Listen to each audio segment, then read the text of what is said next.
Nimeona kuna taarifa zinazagazaga kuhusu Simba. Uongozi wa Simba ni kama bado hakujatulia, hususan upande wa mwekezaji, marais wa heshima, si ndio hivyo, Mo Dewji, na upande wa wanachama ambao wanaongozwa na Murtaza Mangungu. Huu mvutano ambao unaendelea kwa upande wa Simba, kuna wakati ili kama wanakuja wanamaliza tofauti zao, kuna wakati wanaanzia pale pale walipoishia.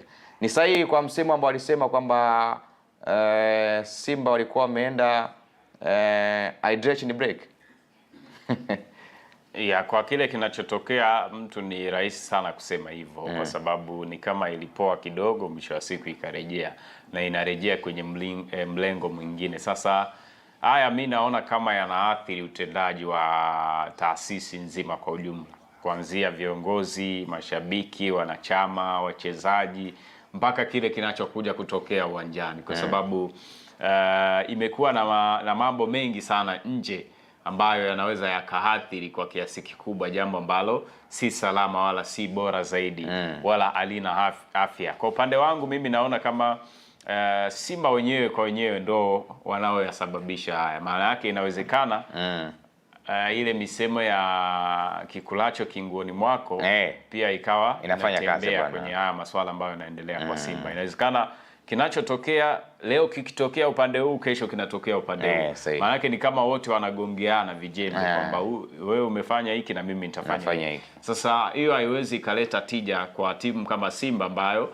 ina malengo, ina matarajio, inahitaji kufanya vizuri ndani ya nchi, inahitaji kufanya vizuri nje, kwa sababu hata kwenye sajili zao bado zimekuwa na matata. Zimekuwa na utata ambao unawafikirisha mashabiki, wanajiuliza kwa nini inakuwa kwa Simba na kwa nini inatokea. Na ukinzani ni kitu ambacho hakiwezi kuleta maendeleo kwenye sehemu yoyote. Yaani ukiona kuna mambo hayaendi sawa baina ya watu ambao mpo kwenye taasisi moja, lazima kuna mambo ambayo yataenda tofauti.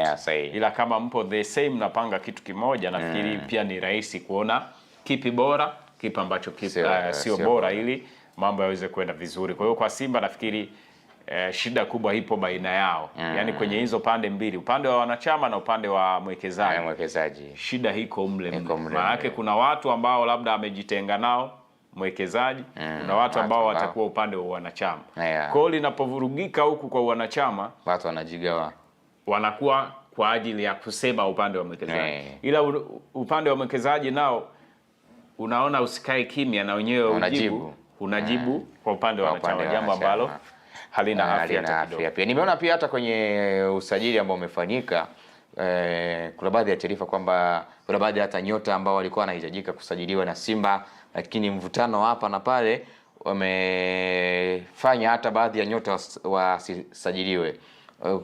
Mvutano wa Paul Peter kwenda Simba unatajwa umeferishwa na viongozi wenyewe ndani ya Simba. Maana nikasema kwamba hata yani kila shughuli inayofanyika maana yake kuna pande mbili. Yani kila kinachofanyika Simba kuna pande mbili. Kuna mchezaji ambaye akisajiliwa atakuwa wa upande fulani, kuna mwingine akitaka kusajiliwa anakuwa upande fulani. Kwa hiyo hawa wanapohitaji kumleta huyu wanaona kama huu upande utatuzidi. Sasa kwa nini utuzidi? Ndo kama hicho ambacho ulikuwa unakizungumza. Huyu kapendekeza tumsajili huyu, na huyo kaja na upande hautaki, tusimwache, tusimsajili, achana naye. Kwa hiyo ukiangalia sasa, ndo maana nikasema maendeleo hayawezi kuwepo, kwa sababu anaposajiliwa atakuja kuichezea Simba, sio kwamba atakuja kuichezea wanachama au atakuja kumchezea mwekezaji. Atakuja kuichezea Simba ambayo mwisho wa siku nyote mmevaa nembo ya Simba.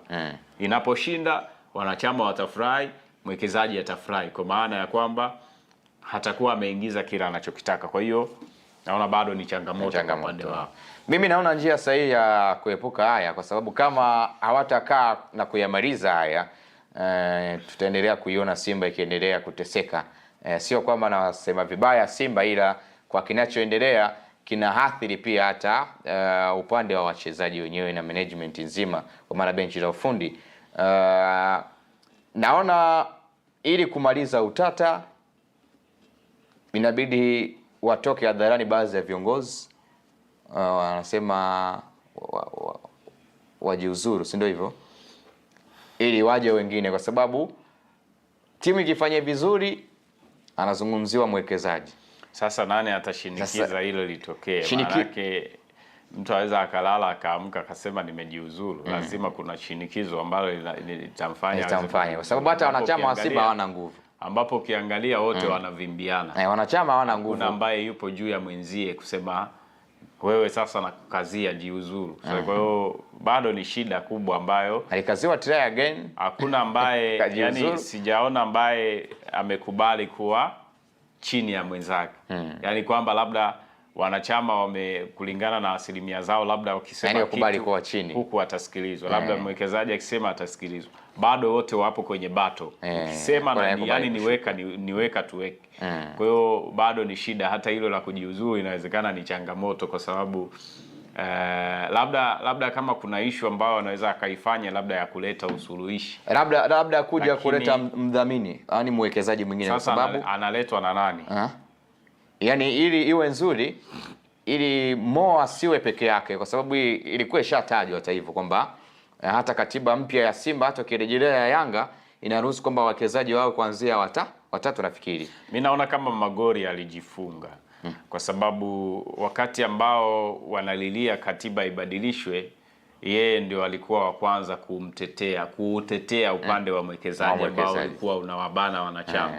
Haliwatetea kwa nia njema kwamba basi tuiache katiba ilivyo, iendelee vile vile, lakini sasa ndio inayoendelea kumkandamiza. Ndio maana wanasema tenda wema uende zako. Sasa hivi yupo analipwa, sasa wanasema shukrani ya punda ni mateke. Alichokifanya Magoli ni kuacha upande wa mwekezaji uendelee vile vile, utawale kwa mikakati ambayo imewekwa. Kwa maana ya kwamba kama Magoli angeridhia ile katiba ibadilishwe kama ambavyo walikuwa wanahitaji, basi ingebadilishwa na wangefanya vile wanavyotaka, lakini yeye alisimama akamkingia kifua, ambapo ukiangalia kwa sasa hivi inaendelea kuleta changamoto kwa upande wake. Anaonekana yeye ni mkosaji. Akifanya jambo ameegemea upande huu, akifanya jambo majibu anayotoa bodi haimtambui. Kwa hiyo naona kama ni shida kubwa ambayo ni mkanganyiko ameibeba Magoli mbele ya wanachama. Yeye ndio najua wana asilimia nyingi, lakini hizo asilimia naona kama haziwasaidii kwa namna moja ama nyingine. Simba wakipata mwekezaji mwingine kuanzia wawili watatu, inaweza kupunguza ile nguvu ya rais wa heshima Mo Dewji, sababu kuna bato nyingine ya Jairuti ambaye yupo kwa upande wa jezi, lakini kama kuna kibato fulani pia. Yani walichokikosea ni kugawa vitengo bila kujali ama bila kuangalia kwamba kitengo tunachompa huyu ataenda kufanya nini na kwa nini. Nafikiri ndio kilichokosekana ama kilichokosewa kwa upande wa Simba, kwa sababu ndio Mo ni mwekezaji, lakini wamempa kitengo tena cha uraisi. Sasa raisi, kwa nini awe rais? Yani maana yake wangeangalia amekuwa rais ndio, lakini kwa ajili ya nini? Kwa mfano tukija kwenye shughuli za uraisi, nini ambacho amekifanya Mo kwa upande wa Simba kwenye engo ya uraisi? Ukiangalia vitu vingi ambavyo vinafanyika kwa upande wake ni vile ambavyo vipo kwenye engo ya uwekezaji. Sasa unaona tayari kuna jambo ambalo haliko sawa katika hilo eneo. Lakini hata viongozi wengine wanashindwa kuelewana kwa sababu kila mtu anaona yupo juu ya mwenzake. Sasa kazi haiwezi kufanyika hivyo, lazima mkubaliane, muelewane. Hata kama sisi tumegawana bana, nyinyi mna 49, sisi tuna 51. Ndio sisi tuna vipengele vyetu kwenye hizi 51 na nyinyi 49 mna vipengele vyenu. Mnapohitaji kufanya vya kwenu mnafanya.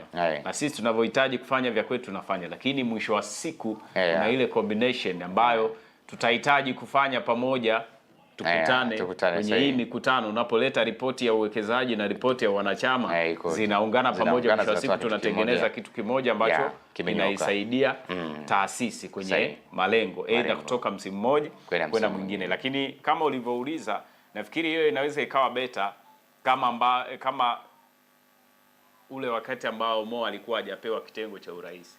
Hapo ndio ingeweza kusaidia, kwa sababu kila mtu atagawanyiwa asilimia zake. Kwa hiyo unapambana na asilimia zako. Kwa siku tunahitaji ripoti ya moja kwa moja. Lakini kwa sasa wameshampa nafasi kubwa tena, anazo 49.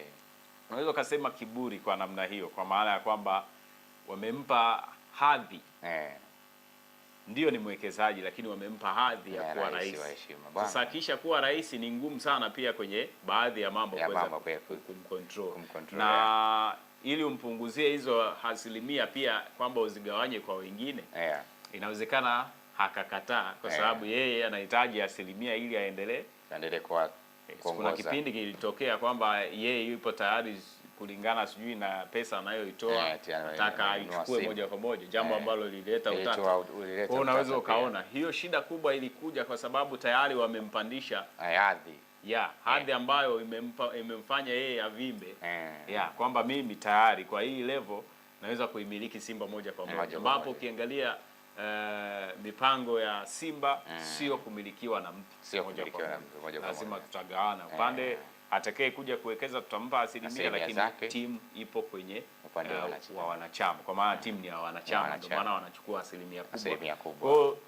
Kwa Simba nafikiri kwa sasa labda kama ulivyosema hilo la kujiuzulu, lakini labda achoke mwenyewe aseme bana inatosha, yani labda apigwe losi mpaka aseme inatosha bana, mimi ngoja nitoke. Halafu sasa hapo ndo waje na mchakato mwingine kupata mtu mwingine. Kwa sababu kwenye kama ni issue ya maelewano naona kama ishashindikana. Yaani kama ni kuelewana wameelewana sana, lakini bado wanaendelea kutoelewana. Yaani wanaelewana leo, inapita kama ulivyosema hydration break, siku linaibuka lingine. Bwana tumalizie na hii kwa upande wa Simba.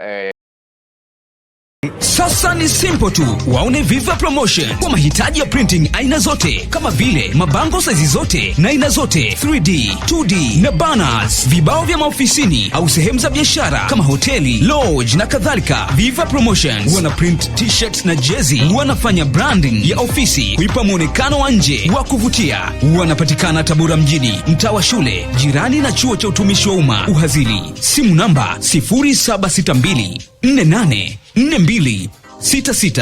Instagram @viva_promotion.